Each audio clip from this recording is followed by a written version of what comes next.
এক মাহমুদুল্লাহ রিয়াদ ছাড়া বাদবাকি যত ব্যাটিংগুলো আছে তারা সবাই অচল।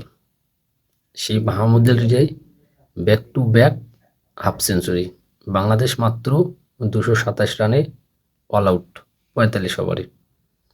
দিন শেষে দলকে হাল ধরতে হয় এই মাহমুদুল্লাহ রিয়াদের।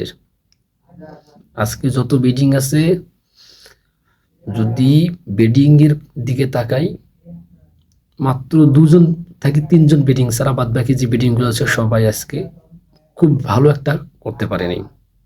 তানজিদ হাসান তামিম, তানজিদ হাসান সাকিব এবং আফিফ হাসান, এই 4জন ব্যাটিং ছাড়া বাদ বাকি যে ব্যাটিংগুলো আছে, লিটন কুমার দাস, মেহেদী হাসান মিরাজ, সৌম্য সরকার, জাকের আলী, রিশাদ হাসান, সবাই 2 সংখ্যার বা 2 অঙ্কের ঘর পৌঁছতে পারেনি।